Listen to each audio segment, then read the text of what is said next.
বন্ধুরা, আজ আমি তোমাদের সঙ্গে শেয়ার করব সেই পুরনো দিনের এক বিখ্যাত রান্না আমশোল। এই গরমকালে সবার ঘরেই মোটামুটি কাঁচা আম থাকে, তো এই কাঁচা আম দিয়ে শোল মাছের টক কিন্তু দারুণ লাগবে দুপুরবেলায়। আমার বাড়িতে এই রান্নাটা প্রায়ই হয়ে থাকে। এই গরমের দিনে কাঁচা আমের দিনে শোল মাছ আনা হয়, আর সেই শোল মাছ দিয়ে কাঁচা আমের টক। তো ভাবলাম যে তোমাদের সঙ্গেও রেসিপিটা শেয়ার করি। বাজার থেকে দুটো মোটামুটি সাইজের শোল মাছ এনেছে, আর মাছ দুটো আমি ভালো করে ধুয়ে এখন নুন হলুদ মেখে নিচ্ছি। আমাদের বাড়িতে প্রায় দিনই গরমকালে এই আমশোল রান্নাটা হয়, তো সবার খুব ভালো লাগে, সবার প্রিয় একটা রান্না। ভাবলাম যে আমি তো মাঝে মধ্যেই করি, তোমাদের সঙ্গেও শেয়ার করি, তোমাদেরও আশা করি ভালো লাগবে। পুরো ভিডিওটা দেখো স্কিপ না করে, তাহলে বুঝতে পারবে যে আমি কি করে রান্নাটা করলাম। তো মাছগুলো আমি নুন হলুদ মেখে এখন ভালো করে ভেজে নেব। আর এইদিকে আমি কাঁচা আমগুলোকে একটু লম্বা লম্বা করে কেটে ভালো করে ধুয়ে নিচ্ছি।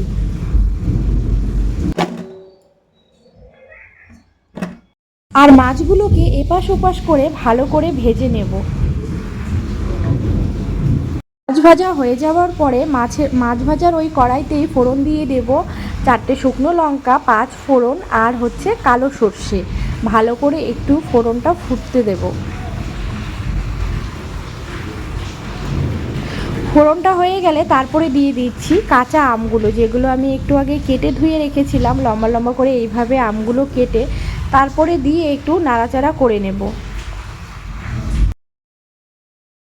এরপরে আমি দিয়ে দিচ্ছি স্বাদ মতো নুন। নুনটাকে দিয়ে একটু নাড়াচাড়া করে নেব।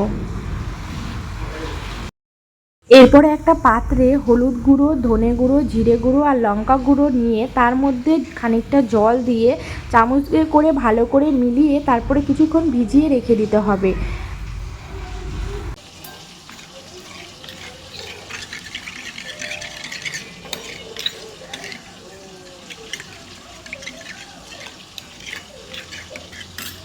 আর এইদিকে নুন দেওয়ার পরে আমটাকে একটু ভালো করে কষিয়ে এই ভেজানো রাখা মশলাগুলোকে দিয়ে দিতে হবে। এরপরে নাড়াচাড়া করে আরও কিছুক্ষণ কষিয়ে নিতে হবে।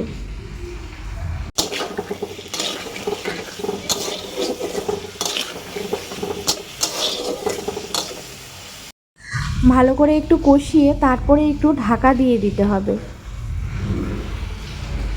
ঢাকাটা খুলে নিয়েছি, আর আমগুলো মোটামুটি সেদ্ধ হয়ে গেছে, একদম নরম হয়ে এসছে আমগুলো।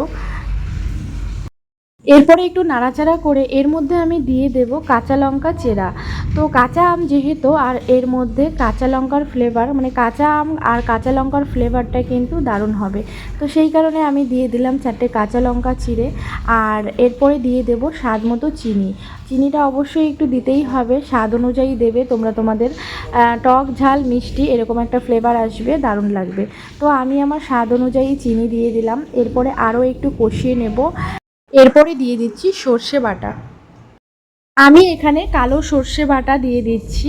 তো সর্ষেটা আমি শিলনোড়াতেই বেটে নিয়েছি। শিলনোড়াটায় আমি সর্ষে, পোস্ত এইসব জিনিস শিলনোড়াতেই বেটে নিই, বেশ ভালো লাগে আমার, আর ভালোও হয়, খেতেও ভালো লাগে। তো সর্ষে বাটাটা দিয়ে আমি ভালো করে একটু নাড়াচাড়া করে নেব।